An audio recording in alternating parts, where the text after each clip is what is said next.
This is a production of the Ultimate Homeschool Radio Network. Welcome to the Vintage Homeschool Moms Show. Your host, Felice Gerwitz, is an author, a publisher, and your radio show host. She will encourage, educate, and inspire you with answers to your most pressing questions from homeschool, marriage, parenting, and much more. Felice loves to equip moms to live a Christian life because every moment counts. Be sure to visit her website at mediaangels.com. And here's your host, Felice Gerwitz.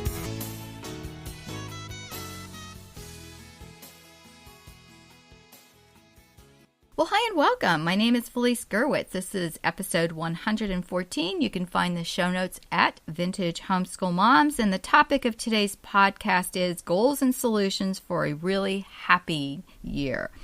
And so as I record this, it is right before New Year's 2016, and so I am looking forward to a new year, and not like in past years where I have been so happy to be done with a year. This year actually was a great year for us, and I've been really and truly blessed. And a lot of it is because of all of you for subscribing to our podcast, for being members of the Ultimate Homeschool Radio Network.com. Ezine, you have blessed us beyond measure, and we're in the hundreds and hundreds of thousands of listens and downloads, and I just want to thank you for that.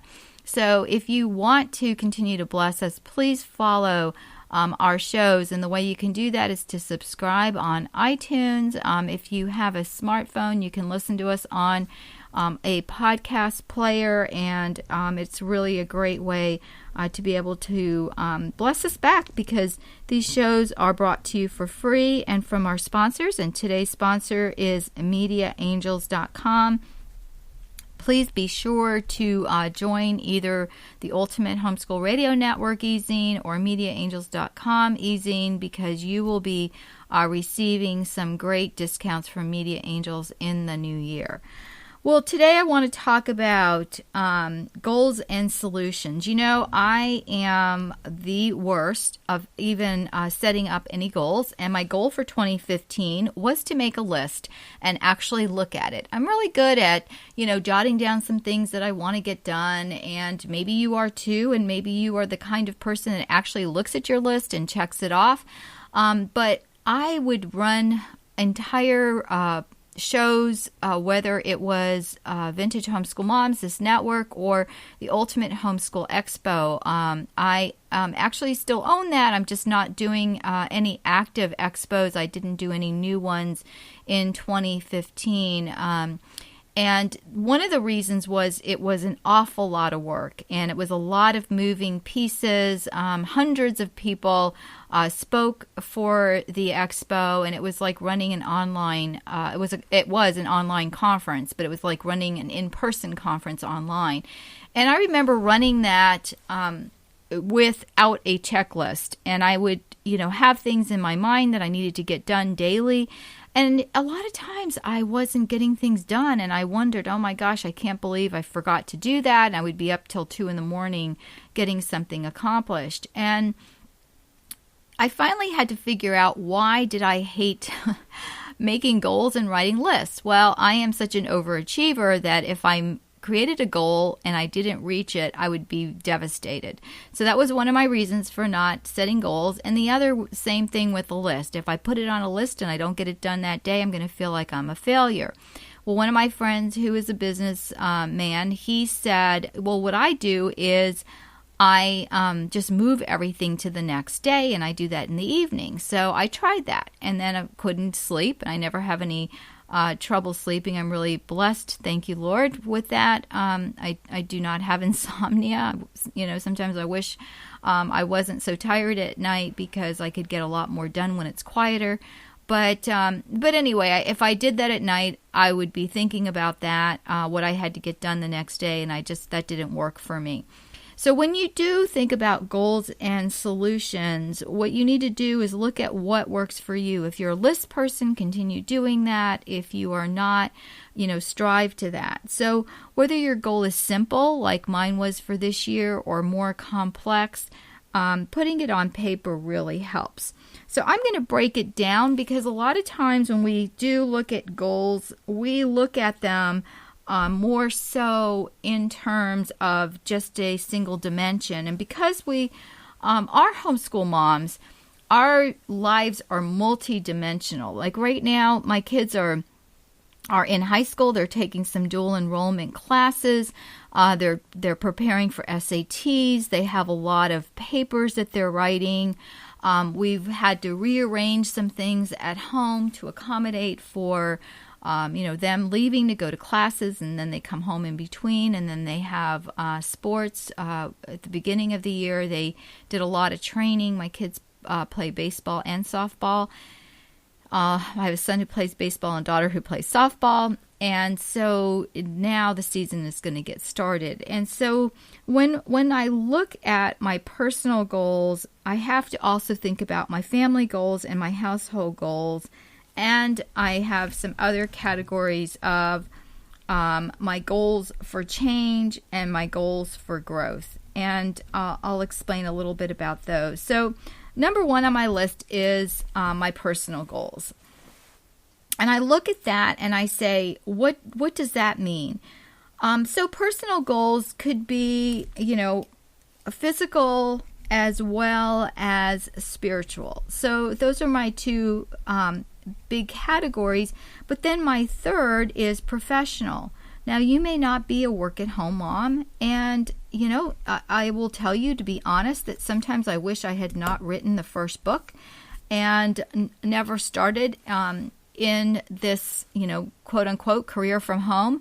And other times I am so blessed that I started writing and that I have a publishing company of Media Angels, and that our books have traveled the world, and we have missionaries using them in foreign countries. And, I had kids who are evangelizing other children because of our Truth Seekers Mystery Series novels. So sometimes when I get down, it's mostly because I'm overwhelmed with some kind of deadline that's coming up. And so I have to put things in perspective. So look at that. What are your physical goals for the year? What are your spiritual goals? What are your professional goals?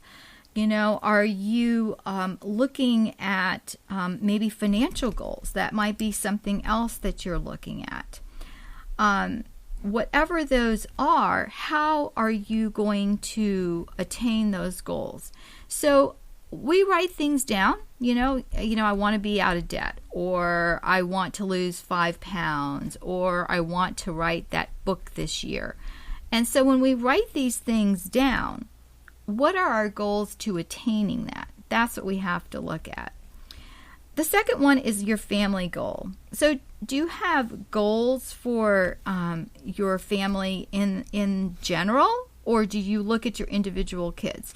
I know for us, one year my husband and I went to dinner and we discussed our children and what character qualities we really wanted to work on for them. And so, we had a child who was very impatient. And that was one of our goals for him, is to become more patient. So because he and I, my husband and I, knew what goal we were working toward with our child, we could both be encouraging him in that way. And so it was such a blessing for us to take the time and to do that. And it was really, really great. A family goal might be on having a vacation time or just spending time together. A family goal could be eating meals together. A lot of times here, people work later in the evening. My husband is a home inspector, so sometimes he'll get home a little bit later and they leave really early in the morning. So one of the things that we did as a family was we decided we'd just push back dinner time so we were all eating together. And it took a lot of pressure off of me to have to get dinner ready earlier. So whatever that is for you. We're going to take a really quick commercial break, and when we come back, I am going to be sharing points 3, 4, and 5 with you. We'll be right back. My name is Felice Gerwitz, and I want to introduce you to my publishing company, Media Angels. I have a heart for homeschool families, and since 1994, I have poured my efforts into creating curriculum to support teaching science, especially from a creationist worldview to the homeschool community. My curriculum was selected by Kathy Duffy in her 101 top homeschool picks. Another labor of love is a 3-book novel series specifically for homeschoolers with a creation focus, the Truth Seekers Mystery Series that I co-authored with my daughter Christina. Media Angels represents uncompromising quality, not only with books, but with an online homeschool convention and this ultimate homeschool radio network with amazing show hosts. Along with books, Media Angels has produced an American history and an American government video series, as well as a family Bible study, Homeschooling with Proverbs. It has been my pleasure to mentor countless homeschool families and missionaries worldwide. I also enjoy mentoring aspiring authors with one-on-one coaching and the Information in a Nutshell series. If we haven't met, please reach out. I'd love to help you on your homeschooling journey, or if you have a book, help you getting that into print. I can be found on social media and look forward to meeting you. You can reach me at mediaangels.com. Thanks so much and hope to meet you soon. Well, hi and welcome back. My name is Felice Gerwitz. This is episode 114, Goals and Solutions for a Really Happy New Year. Well, I shared with you some things under personal goals and family goals, and the third point I have are household goals. Not my favorite, I will be frank with you. So what does that mean for you? Well, for household goals, it could be under cleanliness, keeping the house neater, meals, or finances, and looking at those things. And one of the best things I ever did, which was a real solution for me, was to split up the jobs. Again, I struggle with lists and I struggle with following through with some of those things. And so that's when I called in, I call it the big guns, and that's my daughter, who's all of like 5 foot. And my daughter, Christina, who's now married with kids of her own, and really should have her own podcast on this network, but she is a little bit busy with all the little ones. But Christina and I have done some shows together, and I'll put some links to those shows that I've done with her. And one of the things she does really well is organization. So she's come over and helped me to divide up the jobs, and she's very diplomatic. Like, we sat down with the kids, and she said, okay, what is it that you don't mind doing? What job's not really a chore? And my kids are older, so like my youngest is 15, and I have a 17-year-old and a 20-year-old and a 30-something-year-old, and my husband's around. And so the 3 older ones are working. So they're going to have different job descriptions, but more along the lines of yard work and cars, washing cars and things like that. But for the younger ones, we feel like, we're home and we have to do all the work. Well, that's not necessarily true, and especially when we split it up and the job is not a chore. So, for example, Michael doesn't mind emptying the dishwasher or setting the table for meals. Anne doesn't mind picking up the living room or vacuuming or floors. And I don't mind the dusting and just the general, folding laundry and putting stuff away. So we all broke up the jobs, and it was amazing how that was, such a blessing. And the thing with meals that I do a lot of, and that is making 2 and 3 batches of whatever it is I'm making.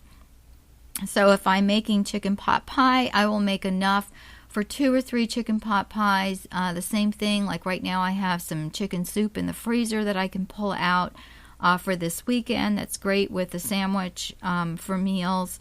And pancakes and things like that. If we make pancakes, I make a lot extra, and the kids can pull that out for breakfast in the morning. So just those kinds of things, again, are solved. Finances. We are working toward purchasing a new car. We were hoping to purchase it in 2015. That's probably not going to happen, as there's only a few more weeks left as I'm recording this. I know this is the last show of the 2015 year, but I'm recording it a few weeks earlier. So, look at your finances and what you're saving toward, or if you want to get out of debt, how you plan to do that. Just having it on the list is great, but now going the next step and finding a solution for it. Number 4 and number 5 are ones that are on my list, and they're kind of hard ones, but I want to push myself, especially this year. And the number 4 is my goals for change. sometimes we get into a rut that we're really happy where we are, that we don't want to change. And for me, it was my publishing company. I really liked the way my books were. They were written with my co-author, Jill Whitlock, who went to be with the Lord in 2007, and that's for the Creation Science Study Guides. And so I really didn't want to change that. And now I'm probably going to move the books to ebook version. One of the things I'm going to do in the new year is sell off some inventory I have, and also, produce some other books. I'm not going to say what they are yet because it hasn't happened yet, so I don't want to make promises that I can't fulfill. But that is a goal for change for me, is to change our curriculum in a way, for example, that my daughter wants it. My daughter wants to be able to do some of our curriculum with the little kids, but she needs it in a different format.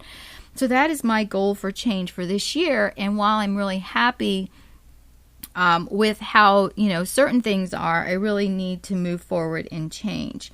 That change could be your spiritual life. The change could be your relationship with your kids, whatever that is. And again, in doing all these things, you're going to prayer. And, sometimes I don't even mention that because I take it as a given. As a Christian, that is the first thing we do, is we go on our knees and we ask the Lord to help us with all of these things, to help us, with the decisions we're going to make and how we're going to move forward with this. And the fifth goal for me is growth. How am I going to grow in the Lord, in my relationship with Him? For me, for 2016, it's going to be with two books. One is going to be geared for teens, and the other one is a book a little bit about my testimony as well as a challenge for moms. And it's really putting myself out there, and it's something that, again, I've been working on. I hate to even say this, for in 2016, it'll probably be 3 years. Right now, I can still say it's 2 years. And I'm usually I have an idea and I want to do it right then. And for some things I've learned, I just can't do that. It has to be a slower process. So whatever that thing is for you, whatever that goal is for growth, just ask the Lord and focus on what He wants. One of the biggest gifts that I think that we can give ourselves as we approach a new year, or anytime we're sitting down to make our goals, because sometimes I do this in the summer as well. I have a little bit more time to just sit and think, and I revise my goals that I may have had at the beginning of the year. And what I have learned is that if I am doing things outside of what the Lord really wants for my life, and if I haven't gone to prayer ahead of time and really honed in on what He wants, it's not going to happen. So whatever that is for you, I just pray that you seek the Lord, that you are following Him, and that you have the best and happiest and most blessed new year. And that's my prayer for you. So thank you so much for joining us at Vintage Homeschool Moms, the ultimate homeschool radio network. I urge you to continue to listen to these podcasts and to follow us on iTunes, as well as to subscribe to our podcast. Thank you so much. God bless, and I will talk to you soon. Bye-bye. Thanks for tuning in to the Vintage Homeschool Mom Show. Visit Felice at MediaAngels.com and thevintagehomeschoolmoms.com. Vintage Homeschool Moms is a production of the Ultimate Homeschool Radio Network.